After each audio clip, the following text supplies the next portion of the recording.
თქო, მნიშვნელოვანი არის ზოგადად პერიოდული ანგარიშები, რომელსაც თბილისის მერი აბარებს თბილისის მოსახლეობას და მთლიან საქართველოს და ჩვენ მოვისმენთ დღეს ჯანდაცვის და სოციალური მიმართულებით თუ რა შედეგებს მიაღწია კახაკალაძე მისი მერობის პერიოდში და მართლაც ეს არის, ასე ჩვენ ხედავთ, როგორ ხდება თბილისი ჭეშმარიტად ევროპული ქალაქი და ევროპული დედაქალაქი. Ყველა ეს თემები, რაზეც დღეს იყო საუბარი, ჯანდაცვის მიმართულებით, სოციალური მიმართულებით, ყველა ეს საკითხი არის ის, რასაც ქვია ჭეშმარიტი ევროპა ჩვენი გაგებით. ამის საპირისპიროდ ჩვენ ხედავთ, როგორც ცდილობენ თვითმმართველობის არჩევნებს თუ შევხედავთ, თვითმმართველობის არჩევნის საბოტაჟს მათ შორის ბრიუსელიდან დაფინანსებული ადამიანები და ეს არის სამწუხარო პრობლემა, რასაც ჩვენ ხედავთ. ბრიუსელი გვეუბნება, რომ სააკაშვილია ევროპა, ის ადამიანი, რომლის დროსაც მთელი თაობა ჩაირეცხა. და ჩვენ ვამბობთ, რომ ჭეშმარიტი ევროპა არის მშობლების თაობის პატივისცემა, ღირსეული სიბერის უზრუნველყოფა და იმის უზრუნველყოფა, რომ ადამიანები, რომელსაც თავის შრომა შეალიეს ქალაქს თუ ქვეყანას, სათანადოდ იყვნენ დაფასებული. ბრიუსელი გვეუბნება, რომ სააკაშვილი არის ევროპა, ის სააკაშვილი, რომლის დროსაც ფასიანი იყო ჯანდაცვა, როდესაც ადამიანებს ბანკის ცესხების აღება უწევდათ იმისთვის, რომ ელემენტარული სამედიცინო მომსახურება მიიღონ. ჩვენ ბრიუსელს ვეუბნებით, რომ ჭეშმარიტი ევროპა არის უფასო ჯანდაცვა, არის ზუსტად ის პროგრამები, რომელიც თბილისს კიდე დამატებით აქვს თავისი მოქალაქეებისთვის, როდესაც თითქმის 9 მილიონი ადამიანი ყოველწლიურად სარგებლობს და ამითი ჩვენ ჯანდაცვის სერვისის უზრუნველყოფასთან ერთად მოსახლეობის ასე ვთქვათ, ჯანდაცვაზე და გარდა ამისა, მათ შორის ცხოვრების ასაკის დაზეც ახდენს შესაბამის გავლენას. ბრიუსელი გვეუბნება, რომ სააკაშვილი არის ევროპა, ადამიანი, რომლის დროსაც ბაღები გახდა ფასიანი და ადამიანებს შვილები ვერ დაყავდათ ბაღებში.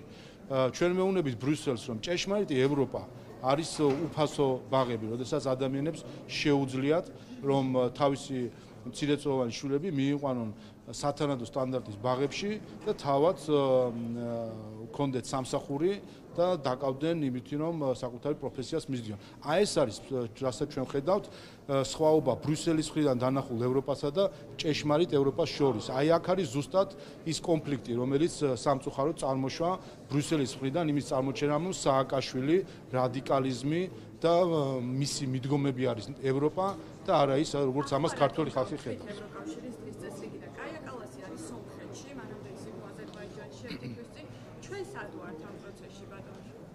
ჩვენ ვართ იქ, სადაც ვიყავით ყოველთვის, სადაც ვიყავით 1000 წლეულები, ჩვენ ვართ თანაშემოქმედი ევროპისა. თუკი ევროკავშირის ზოგიერთი ბიუროკრატი ცდილობს, რომ გადაახტეს საქართველოს და სხვანაირად ხედავს ევროპის გეოგრაფიას, ეს მათი პრობლემა არის საერთო ჯამში, იმიტომ რომ ვერავინ ვერ გაიქცევა იმ ფაქტს, რომ საქართველო არის მხოლოდ ნაწილი ევროპისა, არამედ არის თანაშემოქმედი იმ მათ შორის თანამედროვე გაგებისა, ევროპის თანამედროვე გაგებისა.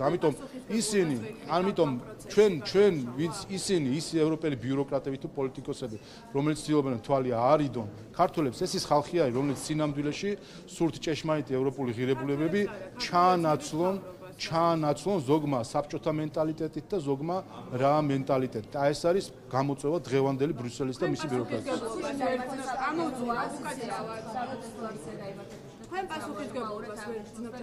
ჩვენი პასუხისგებლობა არის ის შედეგები, რაზეც დღეს იყო საუბარი. ჩვენი პასუხისგებლობა არის 8.8 ეკონომიკური ზრდა, რომელიც დღეს გამოაქვეყნა სახსრატმა, მაშინ როდესაც ევროკავშირში ნულთან ახლოს ყოფი ეკონომიკური ზრდა არის. ასე რომ ყველამ თავის პასუხისგებლობას შეხედოს. როგორც მოქმედებს ზოგიერთი ევროპელი ლიდერი, ამის შედეგი არის, რომ მათი ეკონომიკური ზრდა არის ნულს გარშემო და ჩვენი მოქმედება კი აჩვენებს, რას ნიშნავს ქვეყნის ინტერესიდან გამომდინარე მოქმედებას. როგორ გეკადრებთ? ჩვენ ყველა რაც შეეხება საქართველოს კანონმდებლობას და რაც შეეხება დემოკრატიულ სტანდარტს, რომელიც საქართველოში არის, შეხედეთ ნებისმიერ შედარებას, შეადარეთ ნებისმიერ ქვეყანას შეადარეთ და მათ შორის საკანონმდებლო სტანდარტებით და ნახავთ, რომ საქართველო ამ მხრივ გამორჩეული არის სხვებისგან საუკეთესო კანონებით მათ შორის.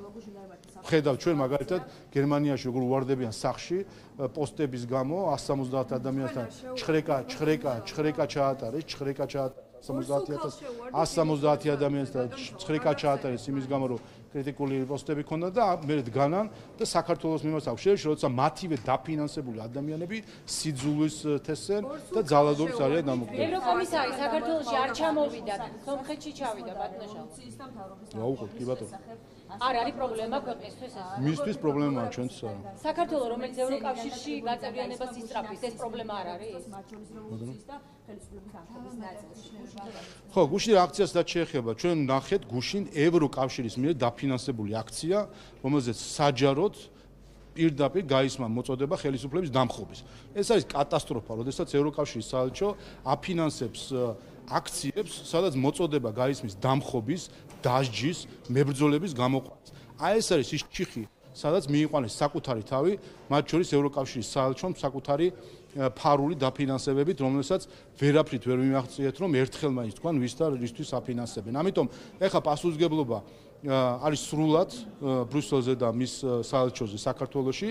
ფაქტია და ეს პირდაპირ ხელის გულზე დევს, რომ ევროკავშირის დაფინანსებით ჩატარდა აქცია, სადაც ხელისუფლების დამხობაზე არის საუბარი. ხალ როგორ გადახარშავენ აი ამ მოცემულობას, რომ მათი ფულით, ევროკავშირის მოქალაქეების ფულით სხვა ქვეყანაში ხელისუფლების დამხობას გეგმავს ვიღაცეები, ეს უკვე მათი პრობლემა არის. ფაქტია, რომ აბსოლუტურად აცდენილი არის ბრიუსელი დღეს ყველანაირ გაგებას ევროპული ღირებულებისა და ჩვენც უყურებთ ამ ყველაფერს, რომ სამწუხაროდ ექსტრემიზმი ფინანსდება ევროკავშირის ბიუჯეტიდან, ევროკავშირის მოქალაქეების ინტერესების საწინააღმდეგო და მართლაც გასაკვირი არის და გასაოცარი არის. რა შეუკვეთეთ და რა ჩამოგვივიდა. ჩვენ შეუკვეთეთ ევროპული ღირებულებები და ჩამოგვივიდა ევროპული ექსტრემიზმი.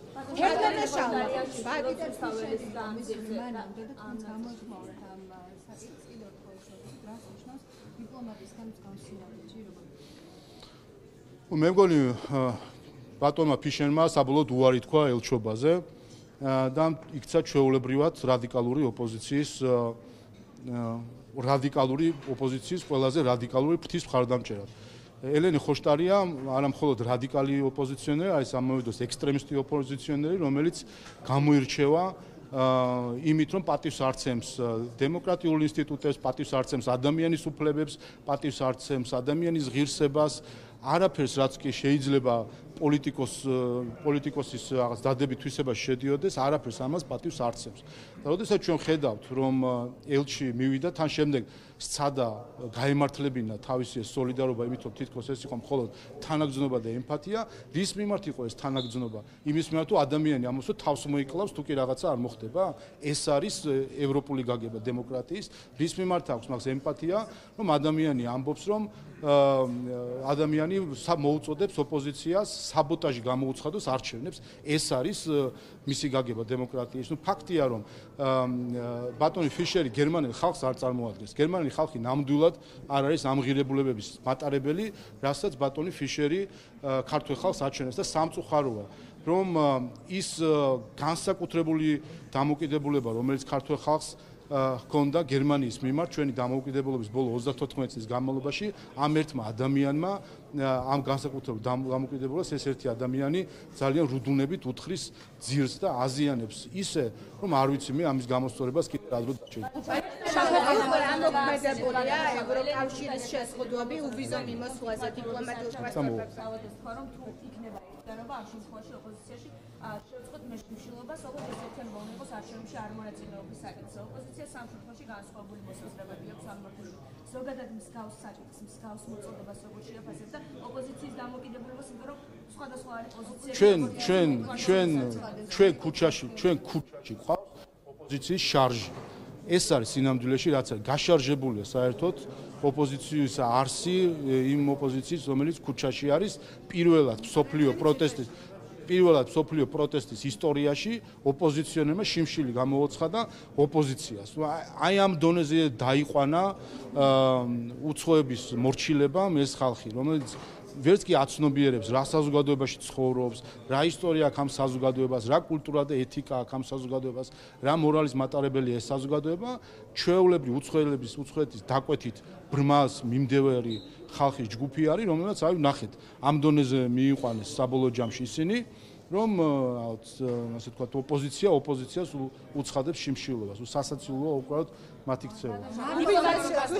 დიპლომატიური პასპორტები და სამსახურეობრივი პასპორტები შეჩერებულია უკვე ძალიან ბევრ ქვეყანაში, ბულგარეთი, ლატვია, ლიტვა, ესტონეთი, 11 ქვეყანაა ჯამში, ბელგია, იტალია. რას აპირებთ? ივლით ასე ვიზებით თუ უნგრეთის გავლით თუ რა? მე მინდა ყველამ კარგად იცოდე, ეს არის 11 ქვეყანა, რომელიც არ ღვევს საერთაშორისო სამართალს. ესეც არის სირცხვილი ევროკავშირის. სანქციებია ბატონო. არა, ეს არის საერთაშორისო. არა, თქვენს წინააღმდეგ. ისმინეთ და გეტყვით. 2010 წელს დადებული ხელშეკრულება არის საქართველოს და ევროკავშირის შორის დიპლომატიური და სამსახურეობრივი პასპორტებისთვის უვიზო რეჟიმის შემოღებისა. კიდევ ერთხელ შეგახსენებთ, რომ 2010 წელს ეს მისცეს სააკაშვილის რეჟიმის პოლიტიკურ ელიტას, ჩვენ ქართველი ხალხი კიდე 7 წელი ველოდით 2017 წლამდე, სადამ ჩვეულებრივი პასპორტზეც იქნებოდა უვიზო რეჟიმი. ეს ერთი კი ბატონო, 2010 წელს დადებული ხელშეკრულება არის. ეს არის საერთაშორისო ხელშეკრულება, რომ ევროკავშირის დიპლომატიური პასპორტი ჩვენთან შემოდიან უვიზოდ, რომ ჩვენი დიპლომატიური პასპორტით ევროკავშირის ტერიტორიაზე შედიან უვიზოდ.